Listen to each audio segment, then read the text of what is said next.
This is Black Sheep Radio, WOOL-FM 91.5 in the southern Vermont and New Hampshire broadcast area, and streaming everywhere else from wool.fm. The Defibulators are playing Deep on the Roots on the River Saturday bill, June 4th. Here's a cut from them. It's called Everybody's Got a Banjo.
That was the Defibulators with Everybody's Got a Banjo.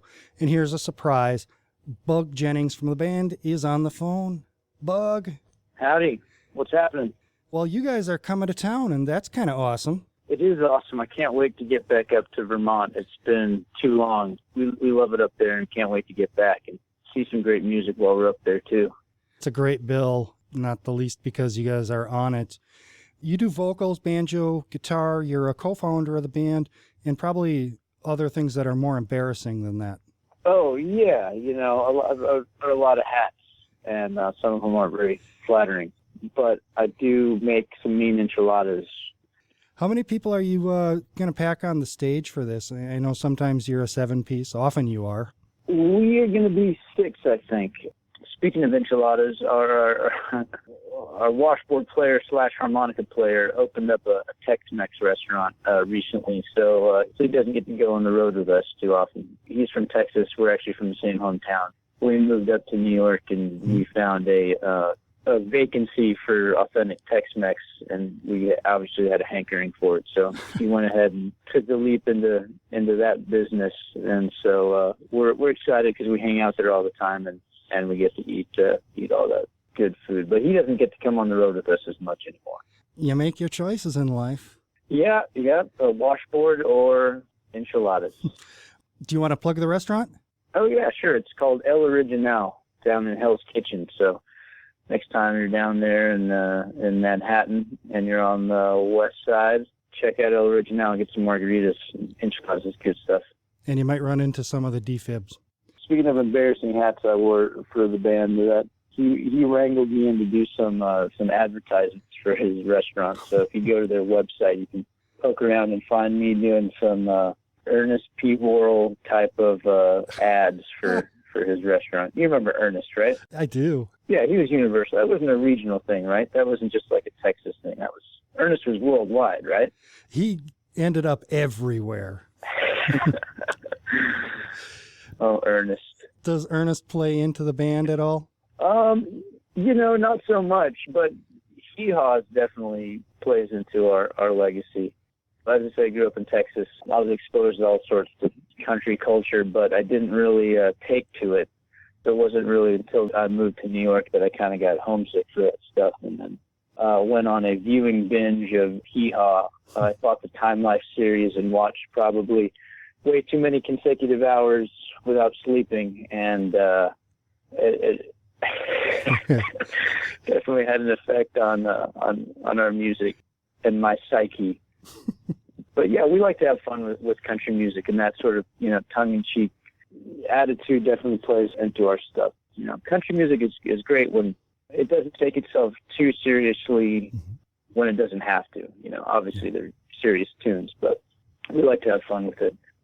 There's a lot of great poll quotes that have aggregated over the years. I'll read a few of them that struck me as pretty funny. The perfect soundtrack for a family picnic or a meth lab. A drunken square dance on speed. Hee Haw on mescaline. Carter Family meets Ramones. CBGB meets Grand Ole Opry. Trucker punk is all. I mean, there's some fairness in that, but that's. Well, we probably don't do as many drugs as those quotes might have you believe. Yeah, I mean, those are all fair enough. There weren't a lot of people playing country music in New York when we started, so starting to define like a Brooklyn country sound was kind of hard to pigeonhole, or it's sort of hard to describe.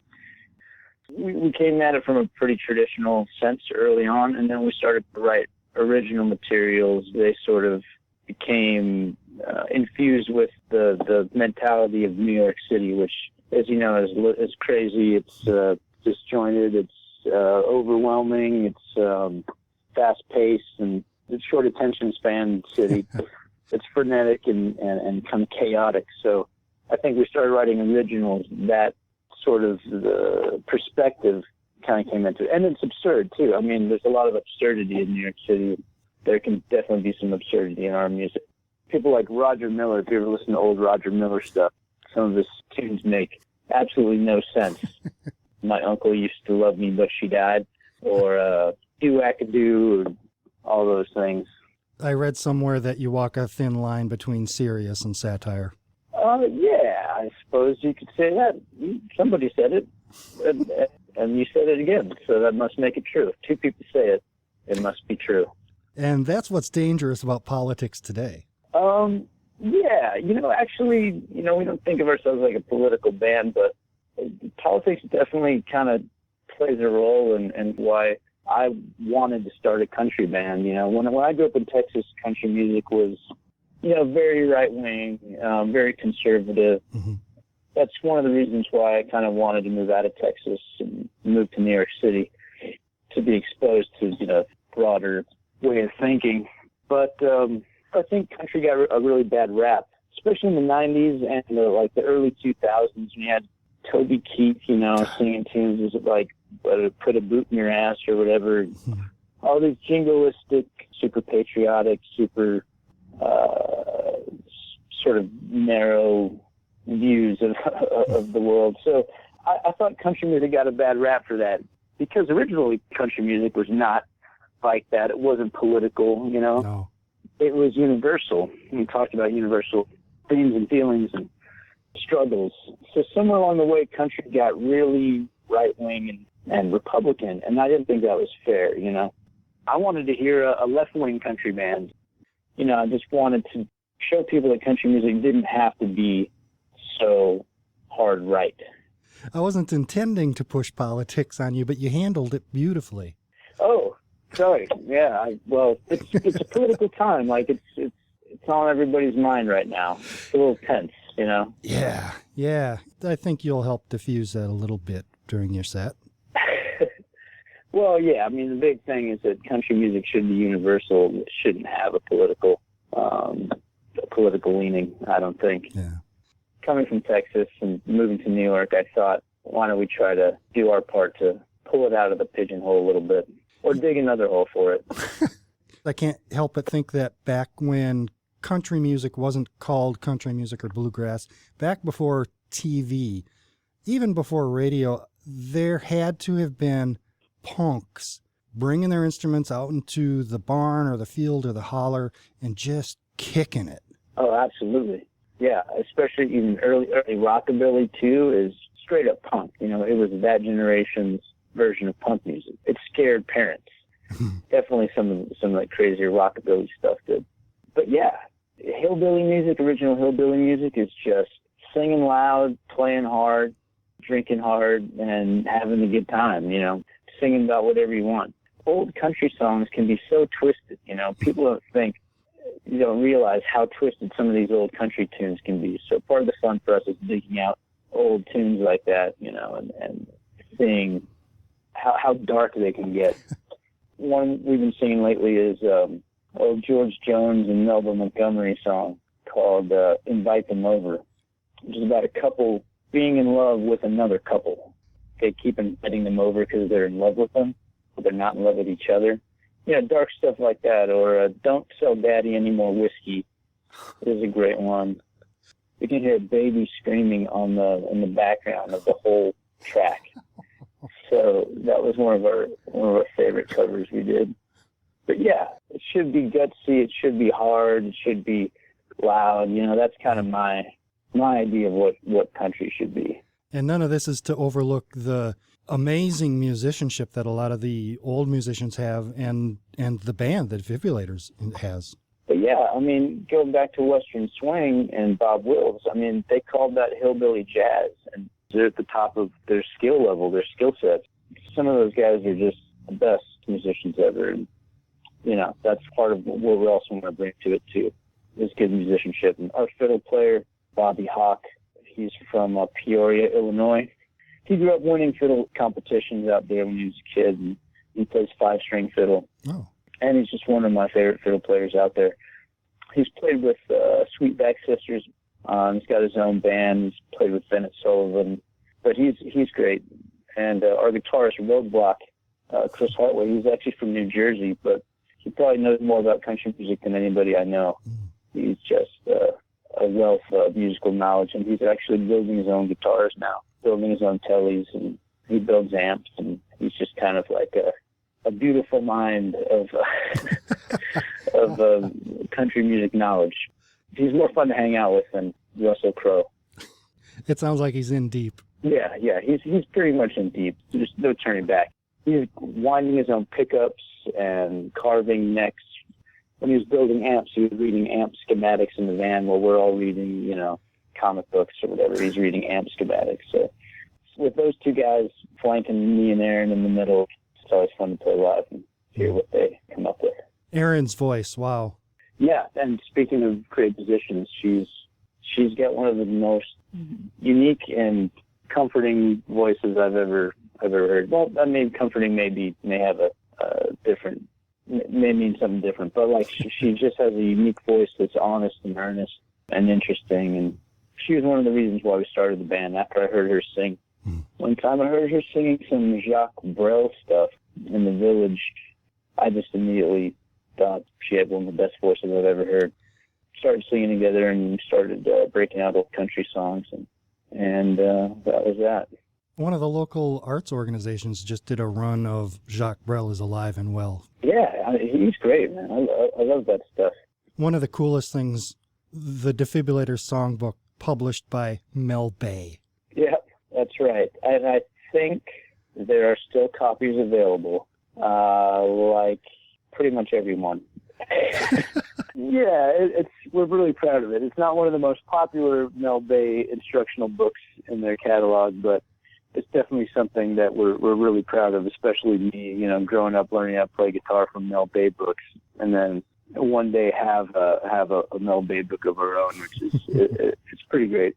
Yeah, you can learn all of Roadblock's Telly licks, his favorite go-to licks in there, and some fiddle licks, and go through our songs and see our lyrics. Metal Belly even has his own page, a sort of handwritten instructional page of how to play a washboard and harmonica.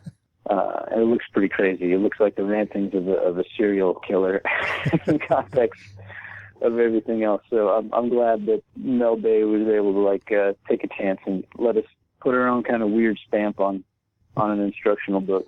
Is the tour ambulance still laying low? The tour ambulance is still laying low. It is inactive. It's on inactive duty. It's actually on a farm upstate, and that's not a euphemism. It's literally on a farm upstate, graciously being housed by a friend of mine up there. It's still in great shape, and one day I'd love to be able to turn it into a little mobile recording unit. Cool. And travel around in it with a few of us and go from town to town, recording some stuff in the back, and visiting some of our friends and musicians in towns across the country, and sort of maybe working on an album that way. Yeah, it'd be an amazing project. Yeah, it'd be amazing if I could get it up and running. I mean, to be honest, my mechanical skills are limited, but maybe we'll put it on a Kickstarter or something that day. If ever worse comes to worse, we'll just auction the ambulance off. But yeah, maybe when our friends are buying RVs and retiring, maybe I'll just restore that thing and live in that. We've been talking to Bug from the Defibulators, playing at Roots on the River. They're on the Saturday lineup. Roots is June 3rd through 5th. They're playing on the 4th. We're really looking forward to getting up there, seeing Delamay and Steel Wheels, all these great bands. Anything you want us to play that we shouldn't forget? No, I got nothing. Whatever you guys do is going to be the thing you do, and that's what I'm looking forward to. If I heard you correct, you want us to play the theme song from That Thing You Do, the 1995 movie with Tom Hanks? That's exactly what I said. All right, we'll get on that. Actually, we were just in the studio last week recording some covers, so we're working on new material for our next album now, and we were just working out some covers. So I think we might actually throw a Beatles cover that we've been working on. First time we've ever tried a Beatles tune. I think we got a fun arrangement of a tune. I won't spoil the surprise, but I think we'll probably throw that in there. I look forward to it. Travel safe, and see you in the wee small parts of June. Can't wait. It's going to be a blast. I got stuck in the working class. It's a class I ain't ever gonna pass. I'm gonna punch a clock till my neck turns blue. Well, tell me what the hell else am I supposed to do?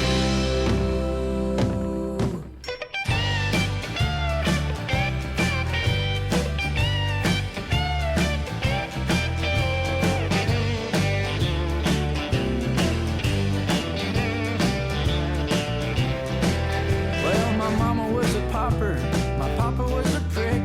They sent me off to college, but I didn't learn shit. I got an A in drinking and also effing lit. Yeah, I'll be happy to admit I wasn't cut for it. I grew a crop of credit cards but never saw the bill. It didn't seem to matter, cause I always had my fill. I tried to do accounting, but it wouldn't add up. And I got into a truck and that door slammed shut. I got stuck in the working class. It's a class I ain't never gonna pass. I'm gonna punch a clock till my neck turns blue. Well, tell me what the hell else am I supposed to do?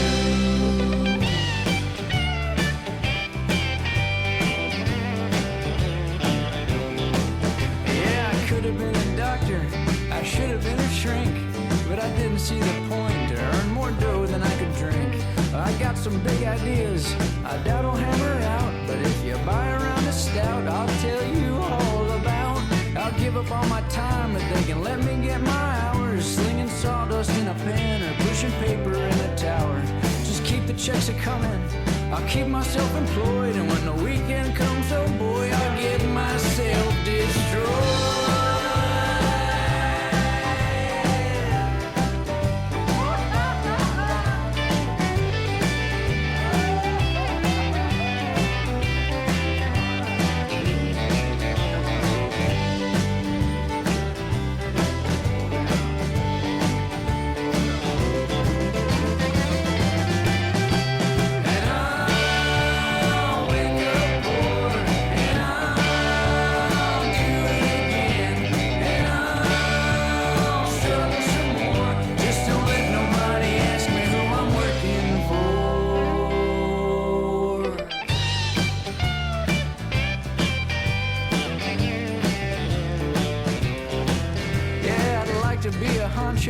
And I like to work from home. If someone out there wants to pay me to drink bourbon all alone, instead I keep my head down, do my 8 and hit the gate. And if to this you can relate, you'll probably share my fate.